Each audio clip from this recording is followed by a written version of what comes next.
বেঈমান তুই শিরিক করলি, আমাকে ভুলে গেলি, আমাকে ছেড়ে দিলি, আমাকে ছাড়া অন্য কাউকে ডাকলি, যা আমার জান্নাত তোর জন্য হারাম, দেব না তোকে আমার জন্য। কি পরিমাণ রাগ করলে এ কথা বলতে পারে, কতটা প্রচন্ড রাগ। কোরআনুল কারীমের মধ্যে আছে, এনে বসে,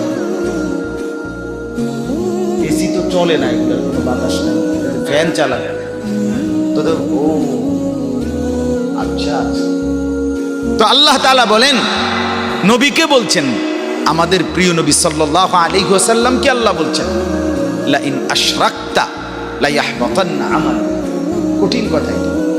নবীকে আল্লাহ বলেন, বন্ধু আপনাকে বললাম, আপনার জীবনে আপনার দ্বারা যদি কোনো একটি বিষয়ে শিরিক প্রকাশ পায়, তো আমি আল্লাহ আপনার পুরা জিন্দেগীর আমল এক নিমিষেই নিঃশেষ করে দেব।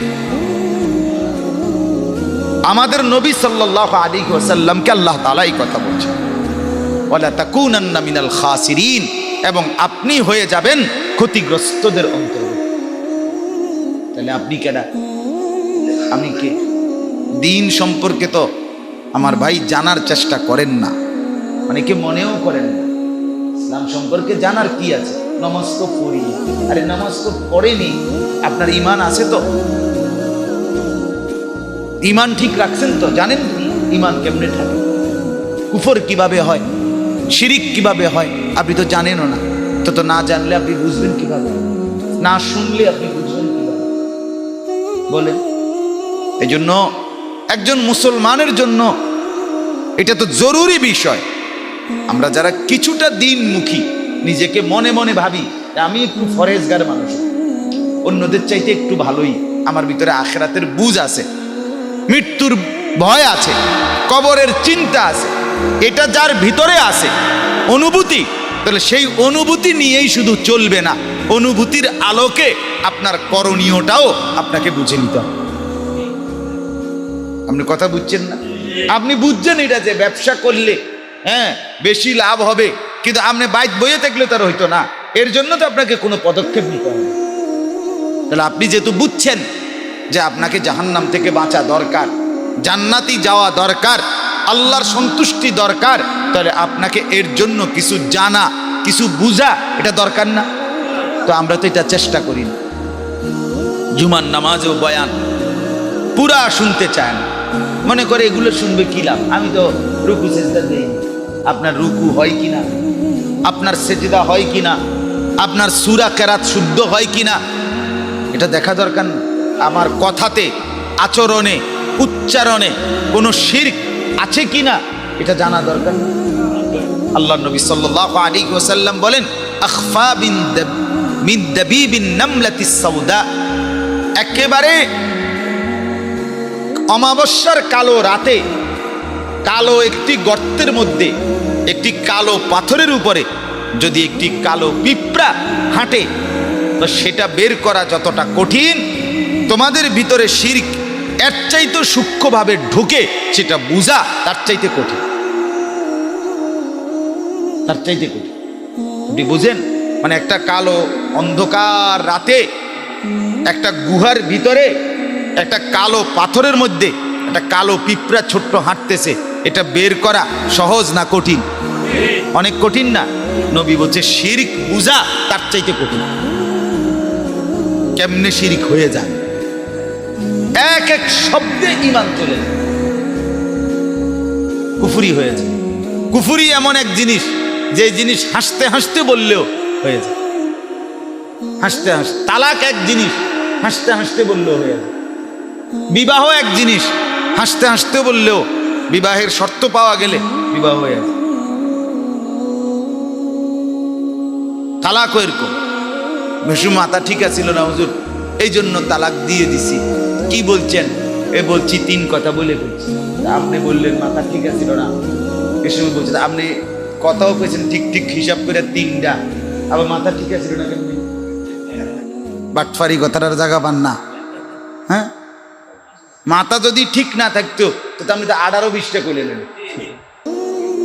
হ্যাঁ, আপনি এবং এটা কইলে যে বেডি তালাক হয়, এইটাও আপনি বুঝলেন, 3 বার কন লাগে এইটাও বুঝলেন, এখন কোন আমাদের মাথা ঠিক আছিল না, মাথা এখন ঠিক নাই, ওই সময় ঠিক ছিল। মাথা তালাক দেওয়ার সময় কি ছিল? ঠিক ছিল। মাথা ঠিক নাই এখন।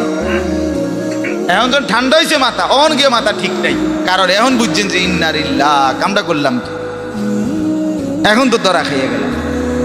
এই জন্য এখন মাথা ঠিক নাই, ওই সময় কি ছিল? ওই সময় মাথা ঠিকই ছিল। এজন্য শিরক থেকে মুক্তি আমাদের জন্য ভীষণ জরুরি এক বিষয়, ভীষণ জরুরি বিষয়। আল্লাহ তাআলা ইব্রাহিম নবীকে বললেন, আল্লাহ তুশরিক বি শাইআন, এক নাম্বার হুকুম ইব্রাহিম, কোনোভাবে কোনো কিছুকেই আমি আল্লাহর সাথে শরিক করবে না। তাহলে শিরিক মুক্ত ঈমান যেন আল্লাহ তাআলা আমাদেরকে নসিব করেন। দুই নাম্বার হুকুম দেখেন, অতাহির বাইতিয়া লিত্তাইফিনা ওয়াল কাইবিনা ওয়ার রুকআইস সুজুদ। দ্বিতীয় হুকুম আল্লাহ বললেন, ইব্রাহিম আমার ঘর কাবা, আমার ঘর তোমাকে দিয়ে বানাইলাম, এবার আমার এই ঘরকে তুমি পবিত্র রাখো। কার জন্য? যত লোক তাওয়াফ করবে এবং যত লোক দাঁড়িয়ে রুকুতে সেজদাতে নামাজ পড়বে তাদের জন্য আমার ঘরকে পবিত্র করো। তাহির, আমার ঘরকে পবিত্র রাখো, আমার ঘরকে পবিত্র করো। এই কথার তাফসীরের মধ্যে আছে, এই কথার দুই অর্থ। এক, আমার এই ঘর কাবা, আমার এই ঘরে বাইতুল্লাহ, এই ঘরের আশেপাশে, এই ঘরের অভ্যন্তরে, এই ঘরের সামনে কোনো অবস্থাতেই কোনো শিরিক কুফরি কোনো আচরণ যেন না হয়, সেখান থেকে আমার এই ঘরকে পবিত্র রাখো। এক। দুই নাম্বার হলো বাহ্যিক, তাফসীরের মধ্যে আছে বাহ্যিক যেই কোনো রকমের ময়লা আবর্জনা নাপাকি অপছন্দনীয় জিনিস থেকে আমার ঘরকে পবিত্র রাখা। এই যে আল্লাহর ঘরকে পবিত্র রাখা, আল্লাহর ঘরকে সাফাই করা, আল্লাহর ঘরকে পরিষ্কার রাখা, পরিচ্ছন্ন রাখা, এটা আল্লাহর হুকুম, সরাসরি আল্লাহর নবীর প্রতি, নবীর। এই জন্য এখান থেকে সবক যে এক নাম্বার, যে ব্যক্তি আল্লাহর ঘর আপনার আসবেন, আল্লাহর ঘর আবাদ করবেন, আল্লাহর ঘরের সাথে নিজেকে সম্পৃক্ত রাখবেন, প্রথম বিষয় হলো যে আল্লাহর এই ঘরকে কেন্দ্র করে কোনো মানুষ যেন এমন কোনো আচরণ না করে যার দ্বারা শিরক প্রকাশ। দুই নাম্বার হলো বাহ্যিক যেই কোনো রকমের ময়লা আবর্জনা অপরিচ্ছন্ন বস্তু থেকে আল্লাহর ঘরকে সাফাই করা, পরিষ্কার রাখা, এটা প্রত্যেকটা ঈমানদার মুসলমানের উচিত করণ। রাসূলুল্লাহ সাল্লাল্লাহু আলাইহি ওয়াসাল্লামের হাদিস শুনেন, নবীজি বলছেন, যাকে দেখবা আল্লাহর ঘর মসজিদ সাফাই করছে, ঝাড়ু দিচ্ছে, মসজিদ পরিষ্কার করছে, বিশ্বাস করেন নবী বলেন ওই লোকটা মুত্তাকি, আল্লাহওয়ালা, তুমি এই সাক্ষী দিয়ে দাও।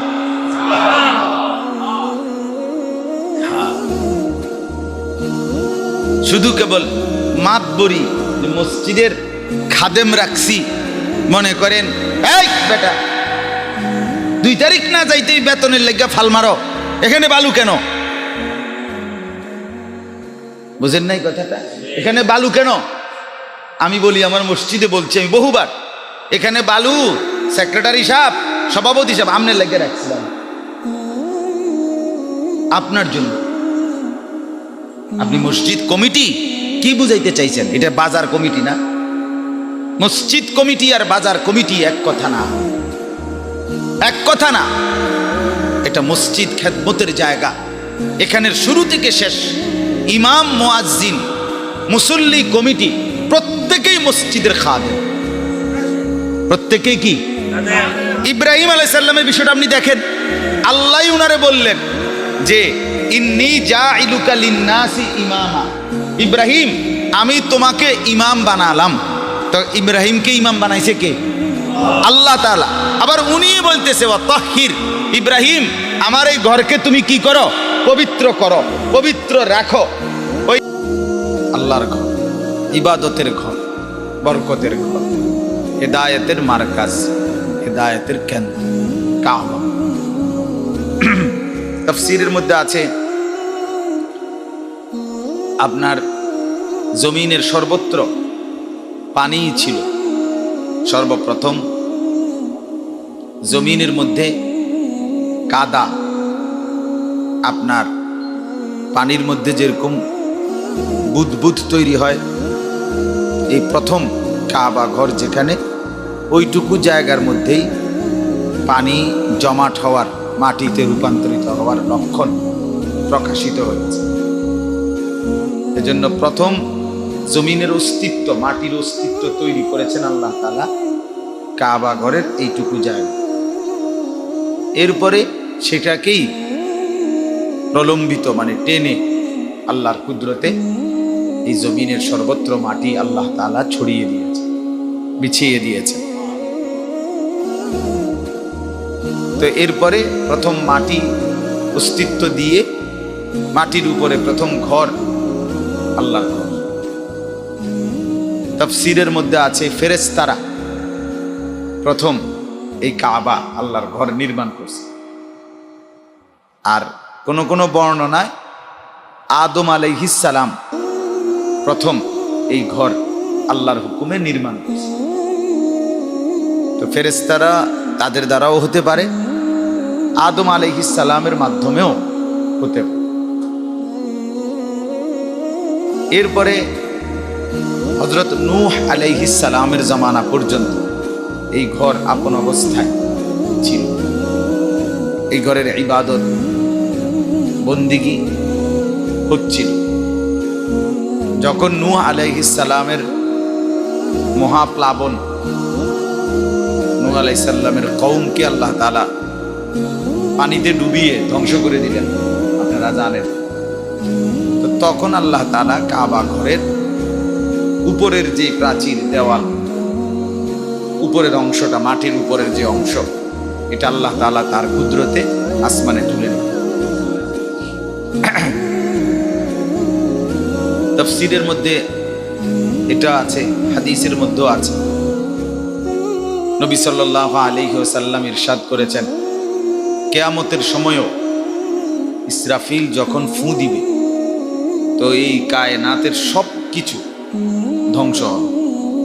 আসমান, জমিন, চন্দ্র, সূর্য, গ্রহ, নক্ষত্র, গাছপালা, তরু লতা, বৃক্ষরাজি, পাহাড়, নদী, সাগর, খাল, বিল, বাড়ি ঘর, দালান, বিল্ডিং, সব কিছু কি হয়ে যাবে?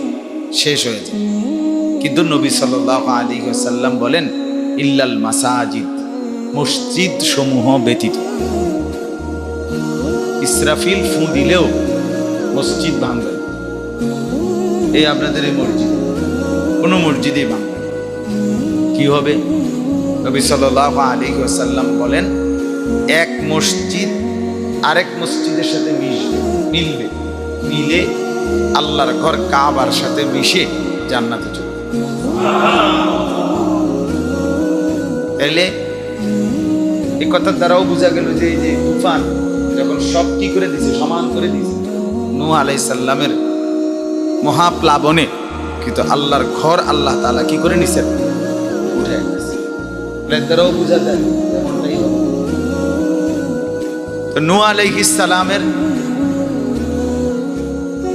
পরে যখন আল্লাহর ঘর আল্লাহ তাআলা তুলে নিলেন মহাপ্লাবন, এরপরে ইব্রাহিম আলাইহিস সালাম, আমাদের প্রিয় শ্রেষ্ঠতম একজন নবী হযরত ইব্রাহিম আলাইহিস সালাম, উনার পর্যন্ত মাঝখানে বর্ণনা হলো যে 2 জন নবী অতিবাহিত হয়েছে। তো এই মাঝখানে এই সময়টুকু পার হওয়ার পর ইব্রাহিম আলাইহিস সালামের মাধ্যমে আল্লাহ তাআলা পুনরায় আল্লাহর হুকুমে ইসমাঈলের কোরবানির ঘটনার পর আল্লাহ তাআলা ইব্রাহিম আলাইহিস সালামকে আদেশ করলেন, আমার সেই ঘরের ভিত্তি সীমানা সেটা আমি আল্লাহ তাআলা তোমাকে নির্ধারণ করে দিচ্ছি, দেখায় দিতেছি, দৈর্ঘ্য প্রস্থ নিশানা, তুমি তার উপরে পুনরায় আমার ঘরের প্রাচীর দেওয়াল পুনরায় নির্মাণ করো।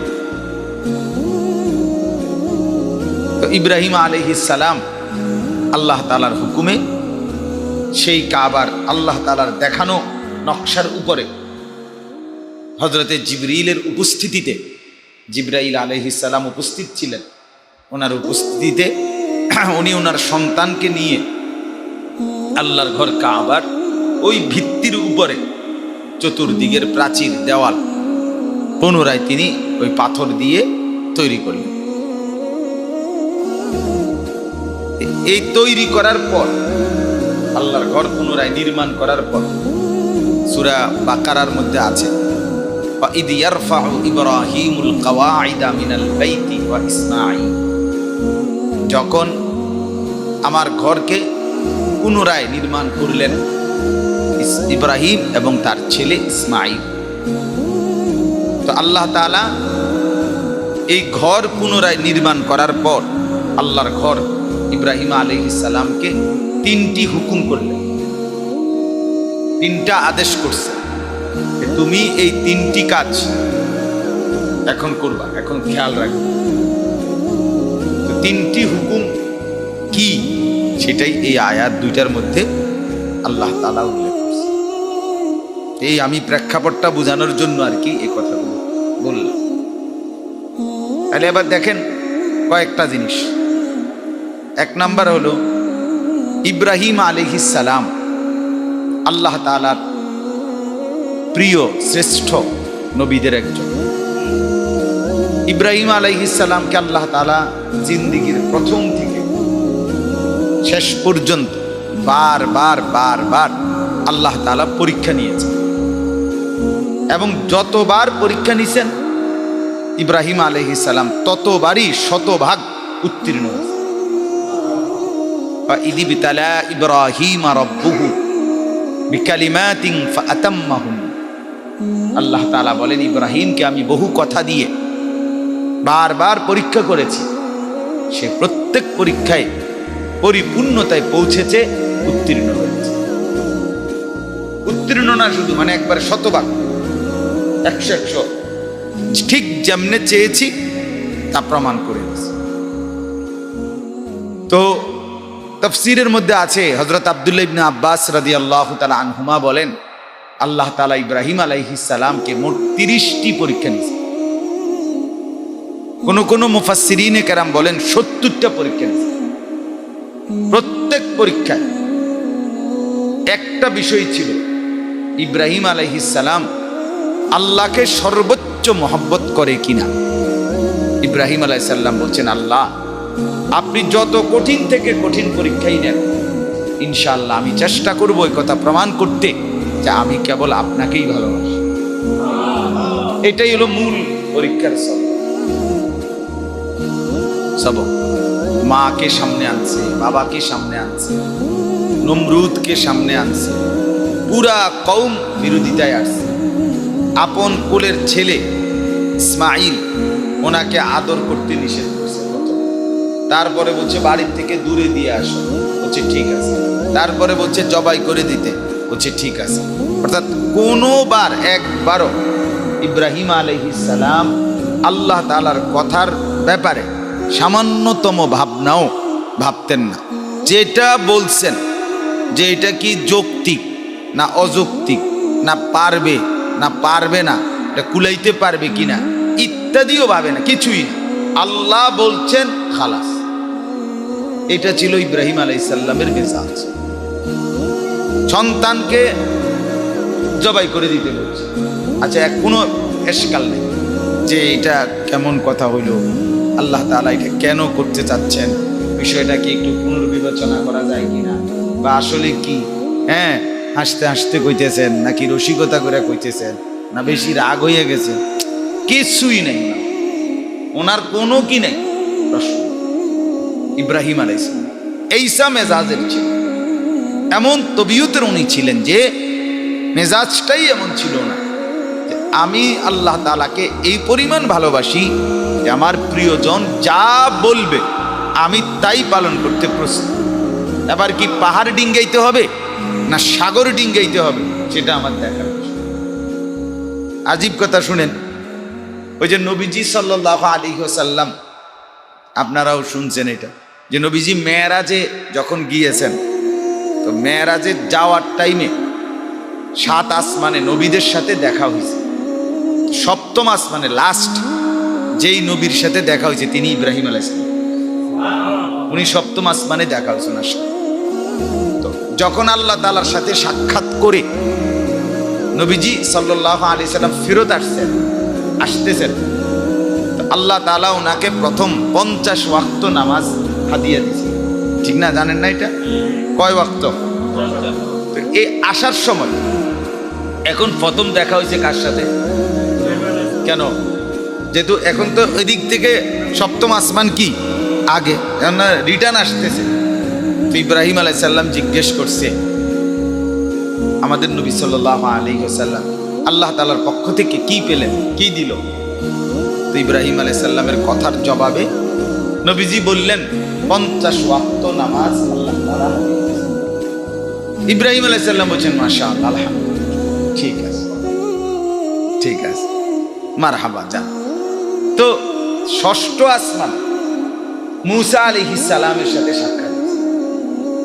মুসা আলাইহিস সালাম, তো মুসা আলাইহিস সালাম জিজ্ঞেস করছে আল্লাহ তাআলা কি হাদিয়া দিলেন, কি দিলেন? নবীজি সাল্লাল্লাহু আলাইহি সাল্লাম বললেন 50 ওয়াক্ত নামাজ। মুসা আলাইহিস সালাম বলছে থামেন, থামেন, আর আগাইয়েন না, আপনি চেনেন না, আমি জানি, আমি বনি ইসরাইলের মানুষ চড়াই আসছি, আর এরা যে পরিমাণ বেজাল্লা, প্রতি কথায় 1000টা এশকাল করে।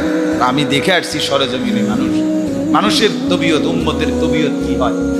আপনি 50 ওয়াক্ত নামাজ নিয়ে গেলে পারবেন, আপনি কমায় আনেন, আপনি কমায় আনেন। তো দুইটার মধ্যেই হিকমত আল্লাহর ইচ্ছা।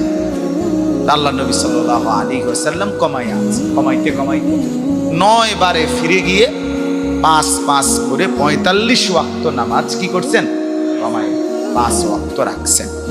আচ্ছা, আমার বলার উদ্দেশ্য হলো, দেখেন ওই ইব্রাহিম আলাইহিস সালামের কথাটা বলার জন্য যে উনি যখন শুনলেন কয় ওয়াক্ত, তো উনি একটা শব্দ কি করছেন? কিছু বলেন, ঠিক আছে, আলহামদুলিল্লাহ। মানে ওই যে আমার আল্লাহ দিছে, খালাস। এখন এটা কি 50 ওয়াক্ত না 500 ওয়াক্ত, এটা কি পারবুনি? আসলে এত কিছু ভাবার কোনো দরকারে নাই, আমার মালিক বলছে আমি পালন করতে থাকি। এই ছিল ওনার একটা মেজাজ ইব্রাহিম আলাইহিস সালাম, যার ফলে আল্লাহ তাআলা যতবার ওনাকে পরীক্ষা করছে। তাফসীরের মধ্যে আছে আউয়ালু মান শাবা, প্রথম চুল দাড়ি সাদা হয়েছে ইব্রাহিম আলাইহিস সালাম। অর্থাৎ আদম আলাইহিস সালাম থেকে নিয়ে ইব্রাহিম নবী পর্যন্ত এর আগের যত মানুষ, তারা কেহই বৃদ্ধ হইলে চুল দাড়ি সাদা হতো না মৃত্যু পর্যন্ত। যত বুড়ক, 900 বছরের বুড়ক, এটা আল্লাহর কুদরত ছিল। প্রথম চুল দাড়ি সাদা হওয়া শুরু হয়েছে বৃদ্ধের চিহ্ন হিসাবে বয়সে ইব্রাহিম আলাইহিস সালাম। লোকেরা বলল যে দেখো, বাপ দাদার ধর্ম ছেড়ে দিছে দেখা চেহারা বিগড়ে গেছে, এই যে আরেক রকম হয়ে গেছে, বুঝেন না? কারণ এরা তো আর দেখে নাই এই দৃশ্য।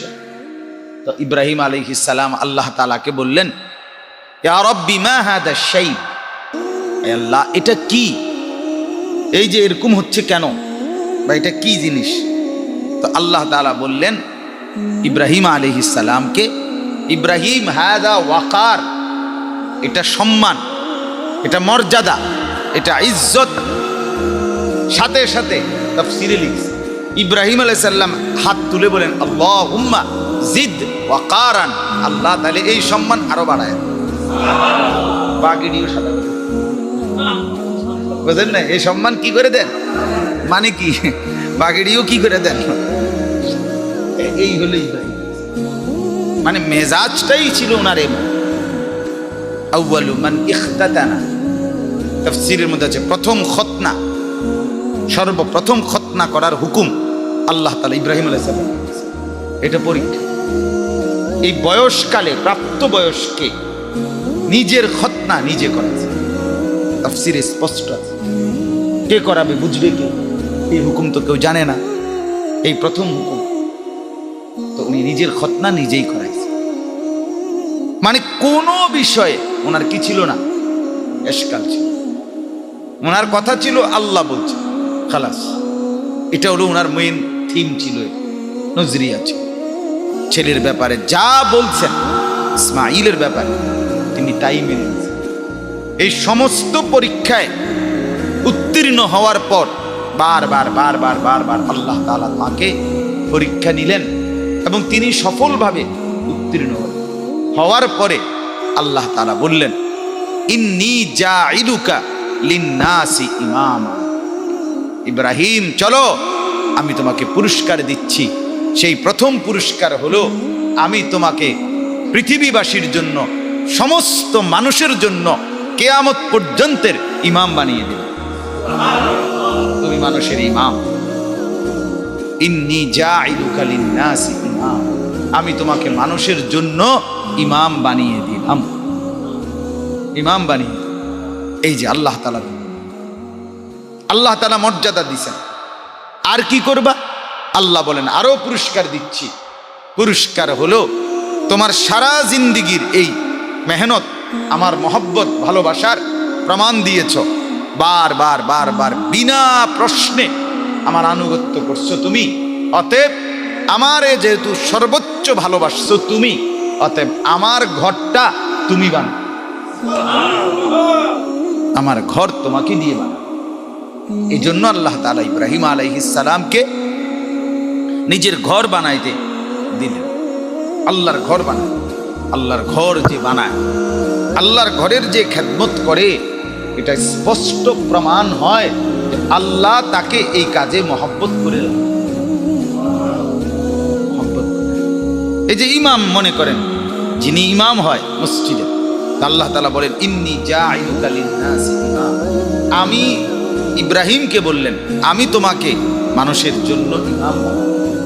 তাহলে ইমাম আল্লাহ বলেন আমি বানাই। ইমাম কে বানায় বলেন না? আল্লাহ তাআলা বানায়। এই জন্য মসজিদের কাজে এই কথাটা মনে রাখবেন, মসজিদ আল্লাহর ঘরের কাজে যে কোনোভাবে আপনার সম্পৃক্ততা যেন থাকে, যে কোনোভাবে আপনার যেন সম্পৃক্ততা থাকে, এটা খেয়াল রাখবেন। এটা অনেক বড় একটা পাওয়া যে আমার নাম এই মসজিদের, যে কোনোভাবে আমি এই মসজিদের সাথে কোনো না কোনোভাবে আল্লাহর ঘরের সাথে আমার সম্পৃক্ততা আছে। টাকা দিয়ে হোক, দান করে হোক, সহযোগিতা করে হোক, বুদ্ধি দিয়ে হোক, পরামর্শ দিয়ে হোক, যেমনে হোক, আল্লাহর ঘরের সাথে আমার কি আছে? সম্পর্ক আছে। 4 জিনিস যে ব্যক্তি সম্মান করে, 4টি জিনিস, তো আল্লাহ তাআলা বলছে তার অন্তরে তাকওয়া আছে। এটা আমি আল্লাহ গ্যারান্টি দিয়ে দিই। 4টি জিনিসকে আল্লাহর নিদর্শন যে সম্মান করে। কথা বুঝছেন কেন? 1 নাম্বার কিতাবুল্লাহ, আল্লাহর কোরআন। 2 নাম্বার বাইতুল্লাহ, আল্লাহর ঘর, এই যে মসজিদ কাবা সহ। 3 নাম্বার রাসূলুল্লাহ, আল্লাহর রাসূল সাল্লাল্লাহু আলাইহি ওয়াসাল্লাম। 4 নাম্বার আহলুল্লাহ, আল্লাহওয়ালা, নেককার, ফরহেজগার, মুত্তাকি বুজুর্গানে দ্বীন, তাদেরকে যে সম্মান করে। আল্লাহ তাআলা বলেন ফাইন্নাহা মিন তাকওয়াল কুলুব, এটা হচ্ছে ওই ব্যক্তির অন্তরে তাকওয়া আছে, মুত্তাকি, এ কথার প্রমাণ। যে কোরআনকে সম্মান করে, আল্লাহর ঘরকে সম্মান করে, আল্লাহর রসুলকে সম্মান করে, আল্লাহর প্রিয় নেক বান্দাদেরকে কি করে? সম্মান। ওয়া ইউআযযিম শাআইরাল্লাহ ফাইন্নাহা মিন তাকওয়াল কুলুব। এজন্য বললাম, শুরুতেই কথা বলে নিলাম, সব সময় আপনারা 10 জন হোক আর 20 জন হন, এটা নিয়ে কোনো সমস্যা নেই। এই কথা বললাম আপনাদেরকে। মনে রাখবেন যে সর্বদাই আপনার নাম মসজিদ, মাদ্রাসা, দ্বীনি খেদমতে আপনার নাম যেন পক্ষে থাকে। আপনি এটার পজিটিভ। আপনারে কমিটি বানাইছে না, আপনারে মূল্যায়ন করে না, আপনারে ঠিক মতো সালাম দেয় না, আপনারে তোয়াজ করে না, আচ্ছা কমিটিগিরি ছুটে এলাম, মাতবুরি ছুটে এলাম, লাগিয়ে গেল। কিছুদিন আগে, এই মাত্র 2 সপ্তাহ হয় না, আমাদের কুমিল্লা ক্যান্টনমেন্টের পাশে এক মসজিদের সভাপতি সেক্রেটারি আপনার গন্ডগোল করে, মারামারি করে, সভাপতির গ্রুপ সেক্রেটারিকে জবাই করে দিয়েছে। একবার জবাই করে ফেলছে এই 2 সপ্তাহ। নাউযুবিল্লাহ। আচ্ছা বলেন তো, মানুষ পদের প্রতি, দুনিয়ার প্রতি কি পরিমাণ মসজিদের পদ, এটার মধ্যে কি এমন আহামরি কি জিনিস যেই জন্য তোমাকে এই পরিমাণ ঝগড়া, মারামারি, হানাহানি করতে হবে? আল্লাহ আমাদেরকে মাফ করে দেন। এই জন্য বললাম যে এটা খেয়াল করা। তো আমার উদ্দেশ্য হলো এই কথাটা বলা যে আল্লাহ তাআলা যখন দেখলেন সব পরীক্ষায় উত্তীর্ণ হয়েছে, তো আল্লাহ তাআলা ইব্রাহিম আলাইহিস সালামকে বললেন, এবার আমি আমার ঘরটা তোমাকে বানাইতে দিলাম, তুমি আমার ঘর বানাও। তো এইখানে দেখেন এই আয়াত 26 নম্বর আয়াত, আল্লাহ তাআলা বলেন ওয়াইদ বাওয়ানা লিইব্রাহিমা মাকানাল বাইত। আল্লাহ তাআলা যখন বললেন ইব্রাহিম তুমি আমার ঘর বানাও, তো এখন কোথায় কেমনে বানাবে এখানে? তো আল্লাহ তাআলা বলেন আমি আল্লাহই ঘরের জায়গা কতটুকু বাই কতটুকু, দৈর্ঘ্য প্রস্থ নকশা আমি আল্লাহই ইব্রাহিমকে নির্ধারণ করে দিলাম। ওয়াইদ বাওয়ানা লিইব্রাহিমা মাকানাল বাইত, আমি আল্লাহ তাআলা ইব্রাহিমকে আমার ঘরের জায়গা নির্ধারণ করে দিলাম। এখানে 2টা তাফসীর আছে। 1 নম্বর তাফসীর হইল আল্লাহর ঘরটা কতটুকু বাই কতটুকু বানাবে, ভিত্তি উঠাবে, নতুন প্রাচীর দেওয়াল, এটা আল্লাহ তাআলা বলেন আমি নির্ধারণ করে দিলাম। আর আরেকটা ব্যাখ্যা হইল ইব্রাহিম আলাইহিস সালামকে আল্লাহ তাআলা ইতিপূর্বে বহু জায়গায় হিজরত করাইছে। ইব্রাহিম আলাইহিস সালাম ইরাকে ছিলেন, বাবেল নগরীতে, তো নমরুদের এলাকা। এরপরে সেখান থেকে ইব্রাহিম আলাইহিস সালাম হিজরত করে আপনার শাম দেশে সিরিয়াতে আসছেন আল্লাহর হুকুমে। সেখান থেকে হিজরত করে ফিলিস্তিন, মসজিদে আকসা, বাইতুল মুকাদ্দাস, ওইখানে আসছেন আল্লাহর হুকুমে। এরপরে আল্লাহর হুকুমে স্ত্রী এবং সন্তানকে আল্লাহর ঘর কাবার পাশে রাইখা আসছেন। তো সর্বশেষ এই সব পরীক্ষা শেষ হওয়ার পর আল্লাহ তাআলা তাফসীরের মধ্যে লিখছে ইব্রাহিম আলাইহিস সালামকে এই কাবা ঘরের পাশে মক্কা নগরীতে স্থায়ীভাবে বসবাসের জন্য অনুমতি দিয়ে দিলেন। বলছেন আর হিজরত করতে হবে না, এবার তুমি আমার ঘরও বানাও আর আমার ঘরের পাশে প্রতিবেশী হয়ে তুমি বাকিটা জিন্দেগি এখানেই কাটাও, এখানেই কাটাও। তো আল্লাহ তাআলার হুকুমে ইব্রাহিম আলাইহিস সালাম আল্লাহ তাআলার হুকুমে ঘরটাকে নতুন করে দেওয়াল তৈরি করলেন, পাথর দিয়ে, মানে নির্মাণ করলেন। এখন নির্মাণ করার পর আল্লাহ তাআলা ইব্রাহিম আলাইহিস সালামকে 3টি হুকুম করলেন। 1 নম্বর হুকুম এইখানে আছে। প্রথম আদেশ করলেন আল্লাহ তাআলা, আল্লাহ তুশরিক বি শাইআন। 1 নম্বর হুকুম হলো ইব্রাহিম তোমাকে সারা জীবন পরীক্ষা নিয়েছি, উত্তীর্ণ হইছ, তোমাকে ইমাম বানাইছি, তোমাকে আমার ঘর বানাইতে দিছি, আমার ঘরও করেছ। এবার তোমার প্রতি আমার চূড়ান্ত আদেশ, কোনো অবস্থাতেই কোনো কিছুকেই আমি আল্লাহর সাথে শরীক করব।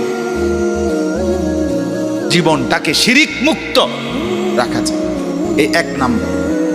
আল্লাহর অনুগত যেই কোনো বান্দার জীবনের প্রথম কাজ শিরিক মুক্ত ঈমান, শিরিক মুক্ত জিন্দেগি। আল্লাহ তুশরিক বি শাইআন। একজন নবী শিরিক কখনোই করে না, একজন নবী শিরিক করতে পারে না। সমস্ত আম্বিয়ারা যারা নবীরা মাসুম, নিষ্পাপ, নবীদের কোনো কি হয় না, গুনাহ হয় না। তো শিরিকের তো প্রশ্নই আসে না, শিরিকের বিরুদ্ধেই তো ওনারা কথা বোঝেন না। আর ইব্রাহিম আলাইহিস সালাম উনি তো আরো সাংঘাতিক, ওনার জিন্দিগির শুরুটাই তো এই মূর্তির বিরোধিতা করা শুরু করে জীবনটা তো উনি এটার বিরুদ্ধেই লড়াই করলেন। বাবার সাথে, মার সাথে, নমরুদের সাথে, নিজ কওমের সাথে কি করছেন, এই মূর্তি নিয়েই তো এত কিছু করলেন। ওনার আব্বা আজর ওনাকে বলছিলেন লা ইল্লাম তানতাহি লা আরজুমান্নাকা ওয়াহজুরনি মালিয়া, কোরআনের আয়াত। ইব্রাহিমের বাবা আজর বললেন, ইব্রাহিম, আমার দেবতার মূর্তির পূজা বা বিরোধিতা তুমি যদি না ছাড়ো তাহলে আমি তোমাকে পাথর মেরে হত্যা করব এবং তেজ্য পুত্র করে বের করে দিব, তাড়ায় দেব। কোরআনে আছে, ইব্রাহিম আলাইহিস সালাম স্পষ্ট বলছেন, আব্বা আতাজিলুকুম ওমা তাদউনা মিন দুনিল্লাহ, আব্বা আমি আপনাদেরকে ছেড়ে দিলাম এবং যত মূর্তির পূজা করেন এগুলোকেও ছেড়ে দিলাম। আপনি আমার বাইতে বার করার লাগবে না, কথা বোঝেন নাই? আমি আপনার বাইতে থাকলাম না আর কি, আমি আপনাকেও ছাড়লাম, মাকেও ছাড়লাম, আমার কওমকেও ছেড়ে দিতে রাজি এবং সমস্ত মূর্তির কে আমি ত্যাগ করলাম, আমি এগুলোর সাথে নাই। ও আদউ রব্বি, আমি শুধুই কেবল আমার রব আল্লাহকে ডাক দিলাম। আসা আল্লাহ আকুনা বিদুআই রব্বি শাকিয়া, এটা আমাদের জন্য একটা শিক্ষার কথা। ইব্রাহিম আলাইহিস সালাম বললেন, আব্বা শুনে রাখেন, আমি বিশ্বাস করি আমার ওই আল্লাহকে ডেকে কেউ কোনো দিন দুর্ভাগা হয় না, আল্লাহকে ডেকে কেউ কোনো দিন লাঞ্ছিত হয় না, অপদস্থ হয় না, আল্লাহকে ডেকে কেউ কোনো দিন দুর্ভাগা হয়। আজ আমার জীবনে আর আপনার জীবনে, প্রত্যেকের জীবনে যত মুসিবত, যখন যত পেরেশানি, যখন যত অস্থিরতা, কারো শারীরিক অসুস্থতা আছে, আর শারীরিক অসুস্থতা যে পরিমাণ, বিশ্বাস করেন অন্তরের পেরেশানি মানুষের তার চাইতে কোটি গুণ বেশি, কোটি গুণ বেশি। হসপিটালের রুগী যে পরিমাণ, তার চাইতেও অন্তরের রুগী ঘরকে ঘর তার চাইতে বেশি।